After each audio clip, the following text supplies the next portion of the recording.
Let's listen in. Being here. As you may notice, my voice is a little hoarse after working through the night. As you all know, last night, locals, county, state, and federal law enforcement officers from around the state of Maine responded to reports of an active shooter at several locations in Lewiston, including Spare Time Recreation and Schmenge's Bar and Grill. These law enforcement officers, in the face of danger, responded swiftly, selflessly, and with great bravery. Bravery that they continue to demonstrate today as they search tirelessly for a person of interest in connection with last night's events. On behalf of all Maine people, I express my deep gratitude for your response and for your continued service. I also do so for Maine's hospitals and other medical emergency responders. I'm profoundly saddened to stand before you today to report that 18 people lost their lives and 13 people injured in last night's attacks. In memory of those we lost and in honor of those who were injured, President Biden and I have ordered all U.S. flags and state of Maine flags to be lowered to half-staff immediately for the next 5 days. Maine State Police have issued a shelter-in-place order for Lewiston, Lisbon, and Bowdoin as the manhunt for that person of interest, Robert Card of Bowdoin, continues. I will let law enforcement speak to the ongoing manhunt and to their investigation, but Mr. Card is considered armed and dangerous, and police advise that Maine people should not approach him under any circumstances. I continue to strongly urge Maine people to follow the direction of state and local law enforcement amid this ever-changing situation. Please, if you see anything suspicious, please call 911.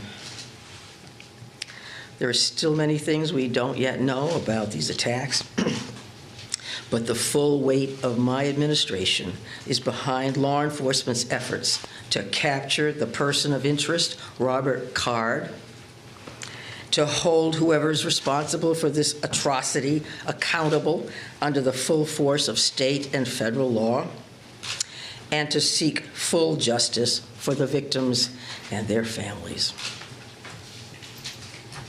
We cannot and we will not rest in this endeavor. My administration is coordinating closely with local, regional, and federal officials to respond to this shooting. I have spoken twice with President Biden. I've spoken with Vice President Harris, Secretary of Homeland Security Mayorkas, and Secretary of Health and Human Services Becerra, all of whom have called me last night to express the Biden administration's full and unwavering support and to offer any and all help that we, the people of Maine, might require. The governors of our neighboring New England states and of other states have contacted me to offer aid, and I am sincerely grateful for their friendship and support. We've been in touch with every member of the Maine congressional delegation, all of whom have offered their full support, for which I am also grateful. I also spoke with Mayor Carl Chalene and Auburn Mayor, Jason Levesque last night to reiterate that we are standing by them and that we are ready to provide any help people in these communities need and to deploy all available state resources, including grief counselors and other mental health services. We need to help our communities heal. If you or a person you love needs someone to talk to during this difficult time, please call or text 988 for free and confidential counseling. 988. Look, Lewiston is a special place. It's a close-knit community with a long history of hard work, of persistence, of faith, of opening its big heart to people everywhere. Lewiston is where I worked for years. It's where I met and married my husband and where our girls went to school. I love this place just as I love our whole state with my entire heart. I'm so deeply saddened, as is every one of the 1.3 million people of this beautiful state.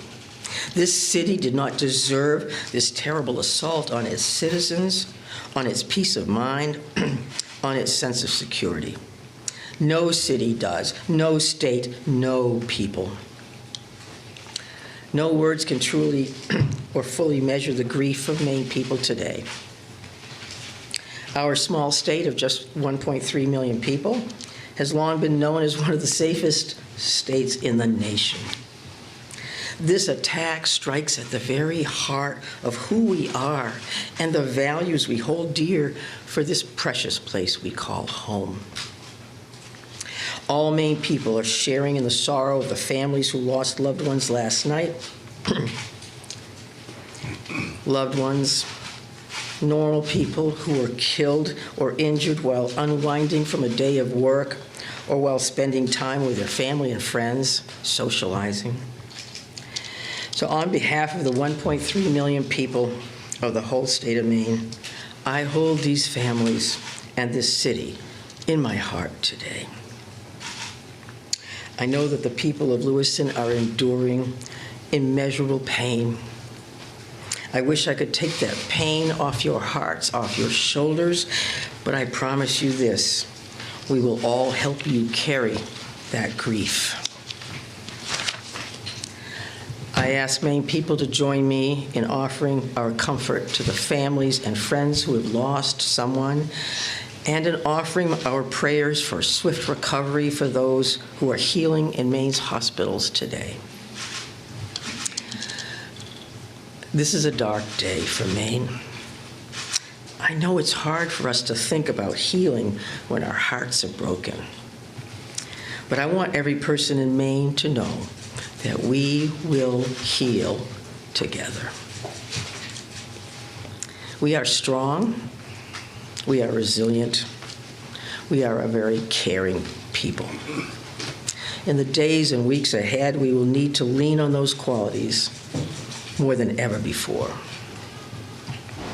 As we move forward, struggling as we may, let us wrap our arms around one another and offer comfort and solace and love. I know the Maine State Police will continue to release information to the public as we confirm it, and information about any steps that the public might take to support the people of Lewiston at this time.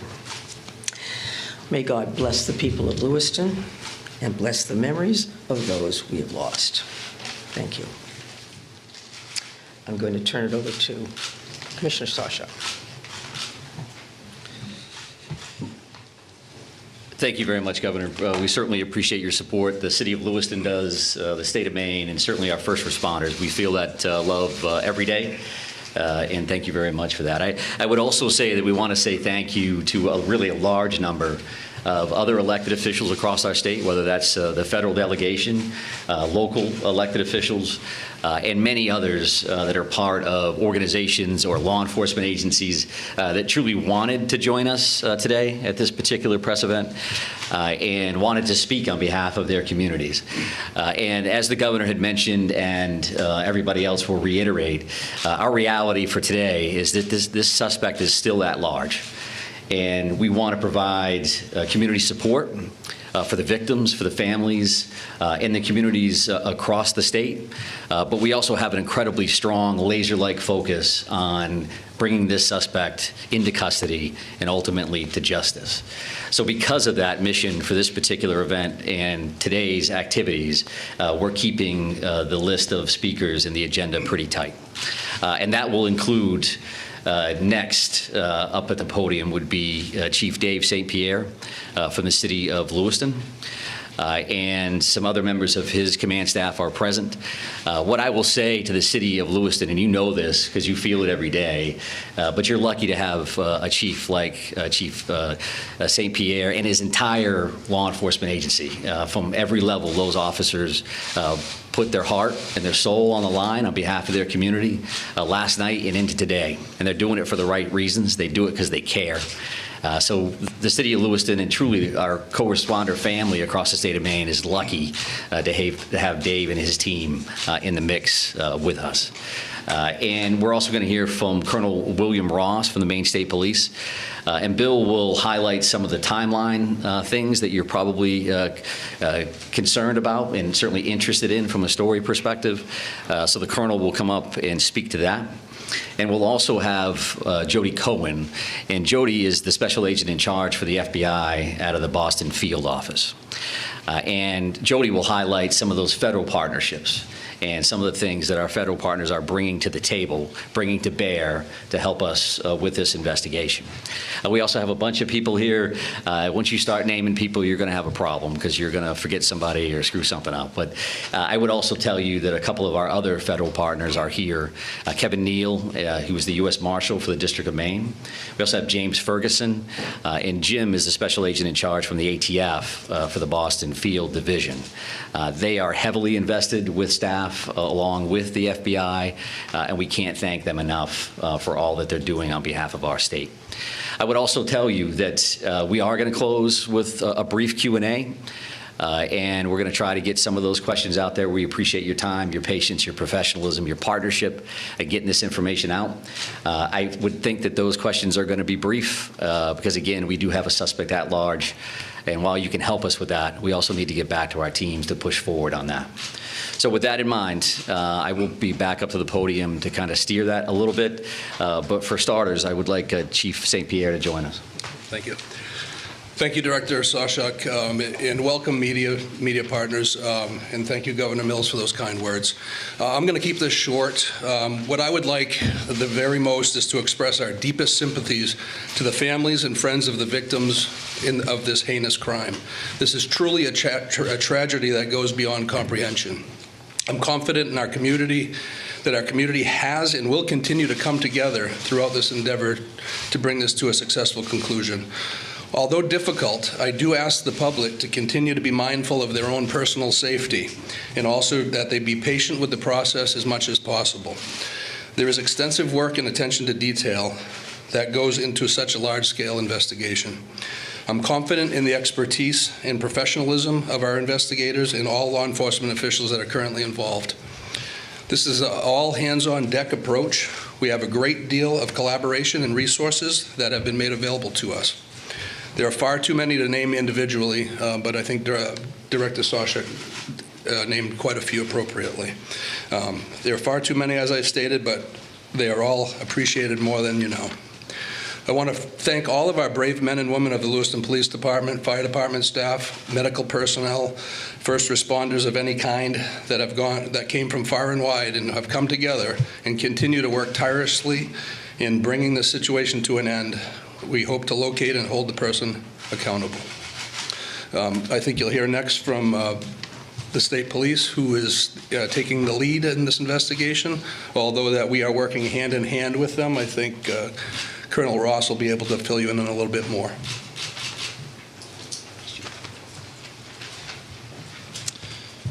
Thank you, Chief.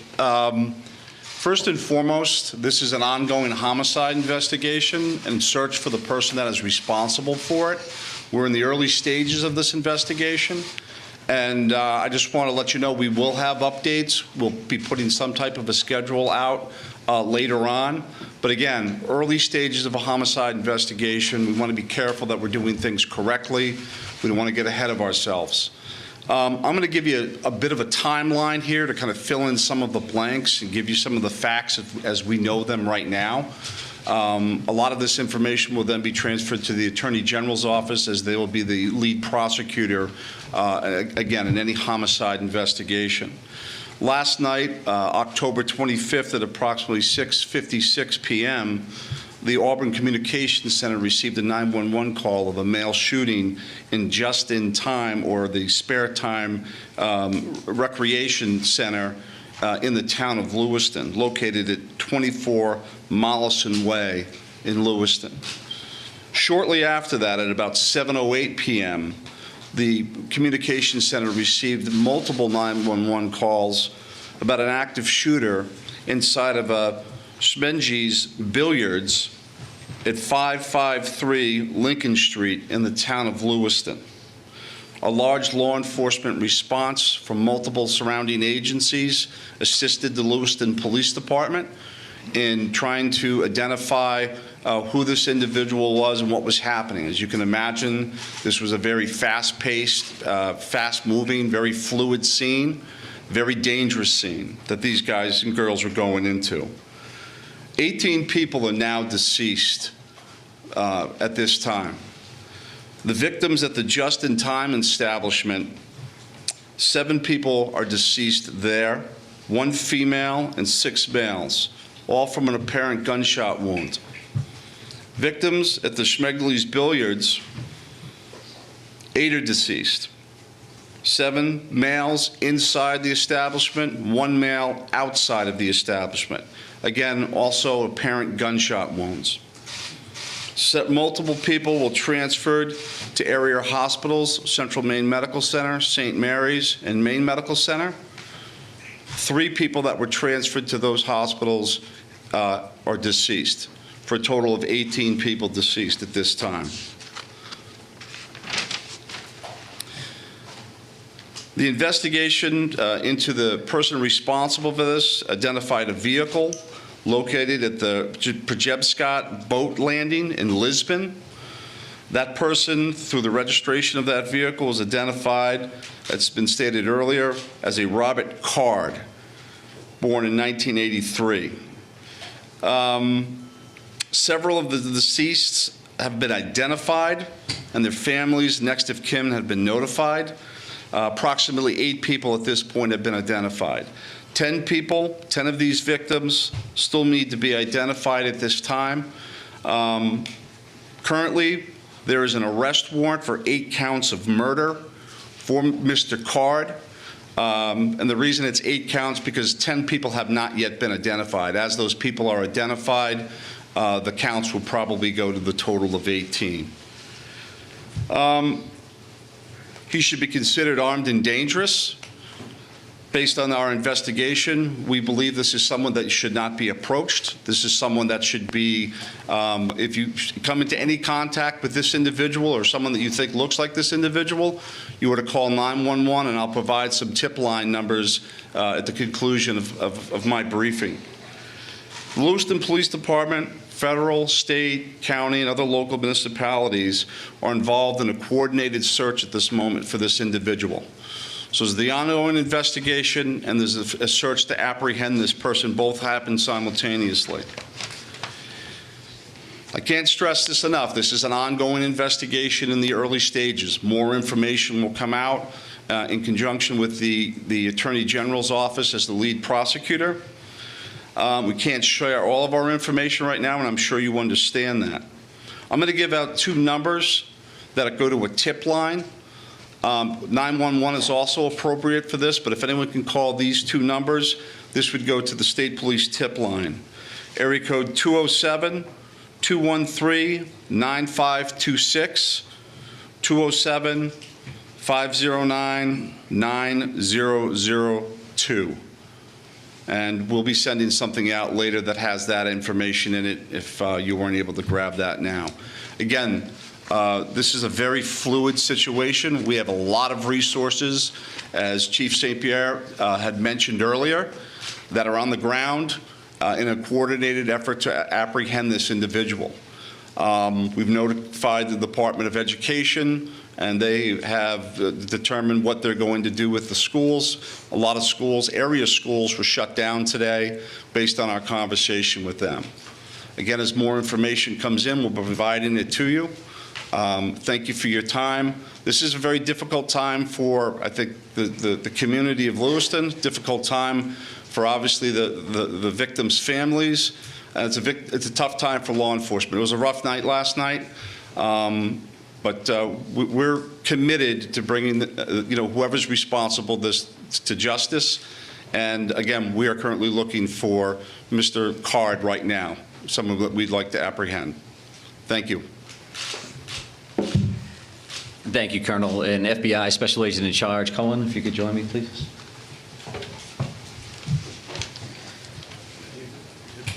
Thank you. My name is Jody Cohen. I'm the Special Agent in charge of FBI Boston Division, which covers the state of Maine.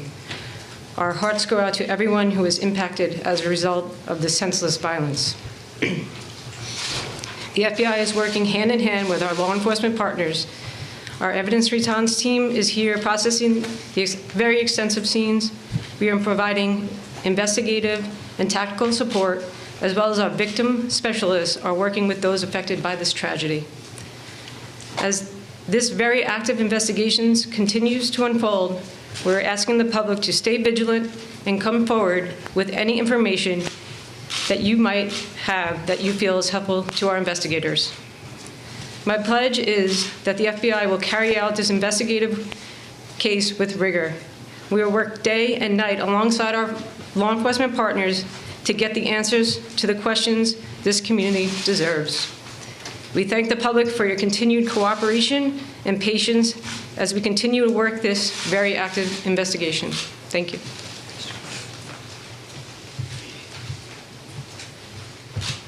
Appreciate that. And I would say that the reality here from a resource standpoint is that when we've asked for anything, the answer has been yes, period. Tactical teams, evidence response teams, full-blown investigative units, detective units that have come from multiple states, whether it's the commissioners from Vermont and New Hampshire reaching out to me directly, Massachusetts saying, what do you need, Mike? What can we do for the state of Maine? So we are now prepared to try to take a few questions and keep in mind, again, that we may not be able to answer as in-depth as you would like, and we don't plan on taking a great deal of questions. I think follow-up press events will allow for that. Sir? So no one has really talked about the weapon that was used here, the AR-15 style, so I hope someone can talk about that. But the other thing here is there are reports that this individual had mental health issues, that he made threats to shoot up the National Guard. So clearly there were some signs here that he was on someone's radar. The question becomes, why was he in possession of this weapon? And certainly, why wasn't he stopped sooner? Yeah, I think those are all valid questions, and certainly questions that we are looking into now, but not questions that we can answer today. Considering that this occurred last night, there's still an active search for the suspect in question. So I appreciate those questions, but not something we're going to be able to answer right now. Is it something that you're investigating and looking at? It is certainly one of those things that we want to follow up on, all aspects of that. Go ahead, right here. Yes. Can you give us a sense of the ages of who has died, how many are under 18 and how many are over 18? I'm not sure we have that information with us today. We wanted to break it down by gender because that's something we had readily available. We did not break this down into age ranges at all. Sir, what can you Yes. tell us? What can you tell us about the background of the suspect in this case, or I should say the person of interest, because I noticed the language is very clear. You're saying person of interest, not suspect. So why use that terminology, and what can you tell us about his background? Yeah, I think we used person of interest last night for half of the room that was here for that press event. As the Colonel had mentioned, there is now arrest warrants for murder for this particular individual, Mr. Card. So he is viewed as a suspect, and there is a full court press by all of our partners to bring him into custody. What was the second piece of that question? What can you tell us about his background? I know Simone had asked a second ago about the idea that, he had voiced concerns about his own mental health, right? Mm-hmm. Had been committed, according to language in a police bulletin, to a mental health facility for weeks. How could someone that fits that profile still be in possession of semi-automatic weapons?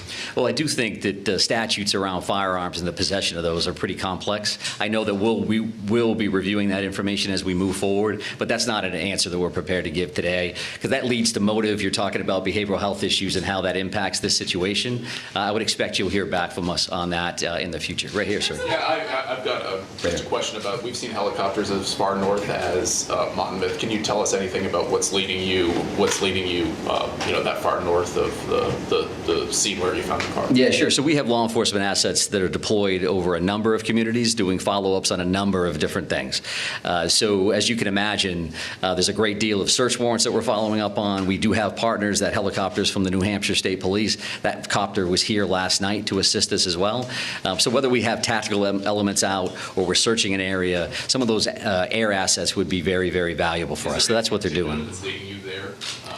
We're not going to speak to what brings us to a specific community one way or the other. Yes, ma'am. Right here. Identifying the unidentified victims, what are people encouraged to do? Is there DNA being, tested from family members who may have missing loved ones? Like, what's that approach right now? Yeah, so we did have a family reunification center open last night. We do have behavioral health liaisons that are fully engaged to work with families and work with loved ones and work with victims, for that matter, that may be in the hospital and seeking treatment. So those things are actively occurring. We are dealing with each one of those situations separately. So do we need DNA on that? Are we just waiting to find a loved one, some kind of family member that we can make a notification? I think that varies across the board. I'm going to take two more questions. I'm going to take two more.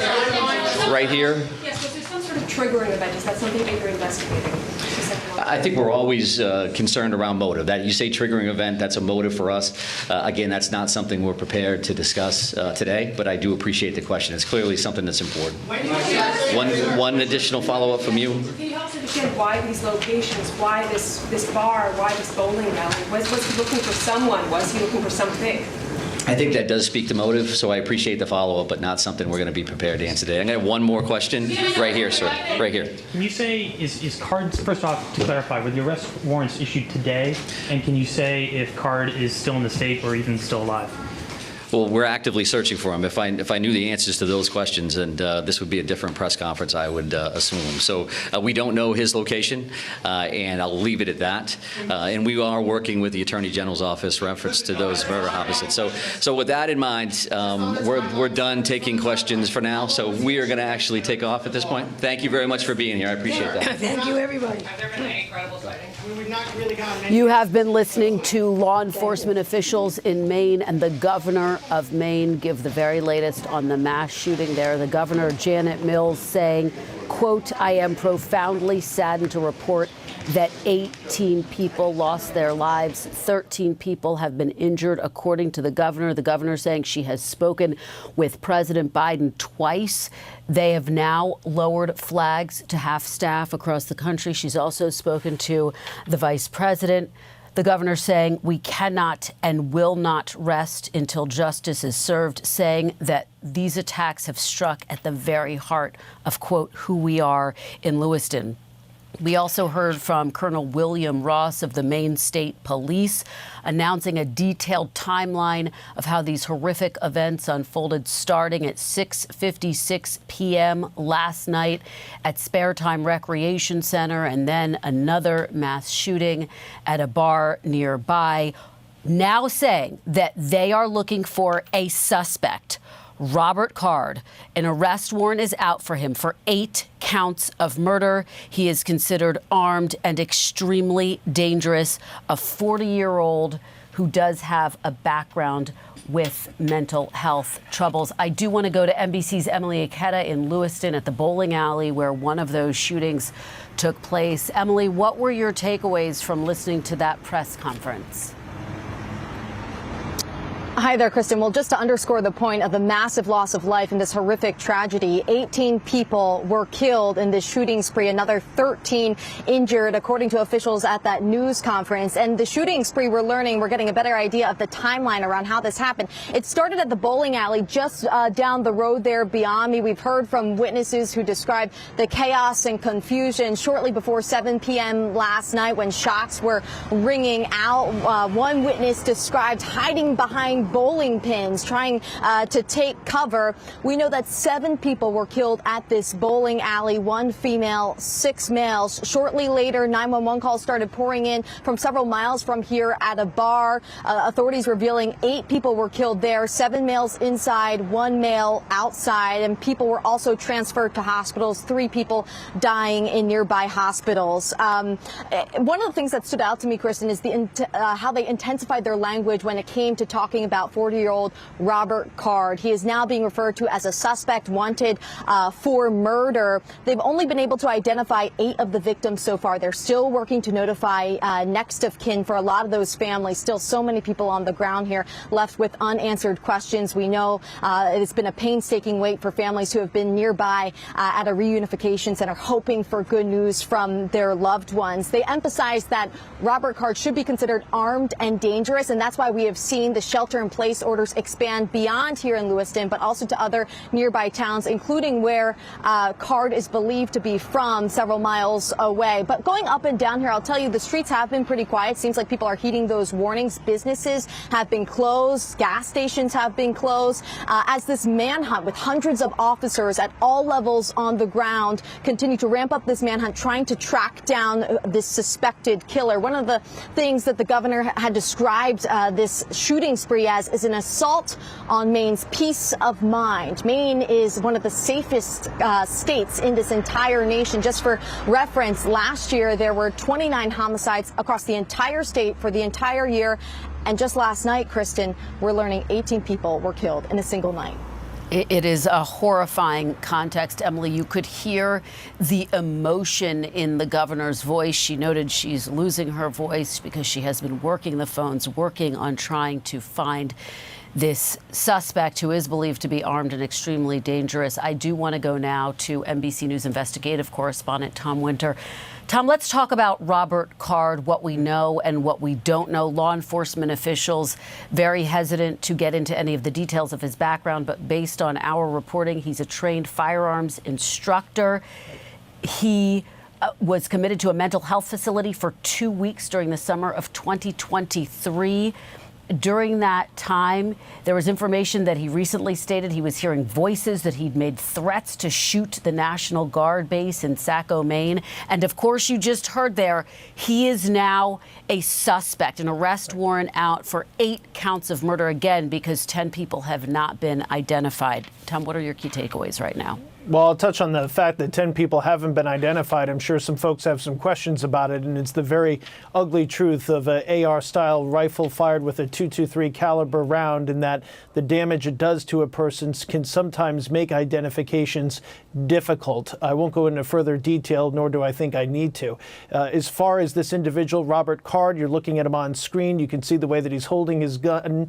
You can see that there's something also around his shoulder. Is that additional ammo? That's something that law enforcement is looking into. Just how armed is this individual? According to Commissioner Michael Sawchuk, who's the head of public safety in Maine, he says, quote, "We don't know his location." So right now they are trying to find him, and it is a very difficult place to try to find somebody given how rural Maine is, in particular this area. It is not a city. It is an area where somebody could spend some time. It has not been particularly cold. It's certainly by Maine standards. It's been in the 50s overnight into the upper 40s. So that's something that is probably works, unfortunately, in Card's favor. He is somebody who has an active arrest warrant out for him on those 8 homicide counts. As far as his background, you laid it out there, Kristen. This is somebody who appears to have some serious mental health concerns or issues. I think it's important to keep in mind, folks are going to wonder, well, if he was committed to a mental facility, how could he possibly possess the gun? But based on our preliminary look of some of the laws in Maine, it's not a situation where they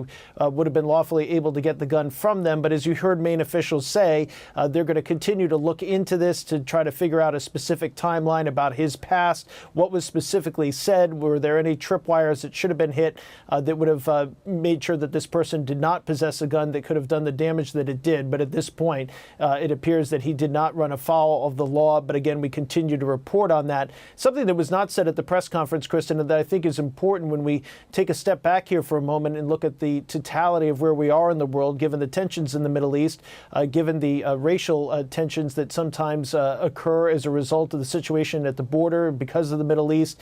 Every indication that we have, myself and my colleagues, Jonathan Dienst and Andrew Blankstein, is that there is no terrorism component to that. And when we say that, that's based on the definition, the law enforcement definition of terrorism, which is somebody using an ideology to committing violence to further an ideology. There's no indication of that. And then just a few minutes ago, I was told that there's no indication that there was a racial component to this.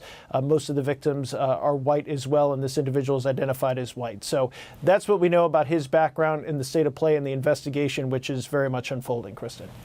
Tom Winter, thank you for that. You underscore all of the challenges with the investigation. I do want to say there's a new statement by President Biden on the shooting. I'll just read a brief part of it. He says, "Our nation is in mourning after yet another senseless and tragic mass shooting today. Jill and I are praying for the Americans who've lost their lives, for those still in critical care, and for the families, survivors, and community members enduring shock and grief." I want to go now to NBC News Justice contributor Jonathan Dienst. Jonathan, Tom just laid out why finding this suspect is so difficult. What do we know about the search? Enormous resources, hundreds of police officers, state, county, local, joined by FBI agents, U.S. Marshals, ATF. There are bulletins to every police department along the East Coast, Amtrak, airports. Everyone is on the lookout for the suspected shooter who is now wanted for murder. As Tom was explaining, it is being treated as a homicide investigation at this time. No nexus to terrorism. They have aviation units in the air searching the woods. They are executing search warrants, and they have teams coming in from many neighboring states to help in this search for that wanted suspect who's still on the loose at this hour. Jonathan Dienst, thank you so much for this special coverage of the latest mass shooting in this country, this time in Lewiston, Maine. We will continue to cover this. That concludes the special report. More coverage ahead on our streaming channel, NBC News Now, and online at NBCnews.com. Also tonight on NBC Nightly News. I'm Kristen Welker. This has been an NBC News special report.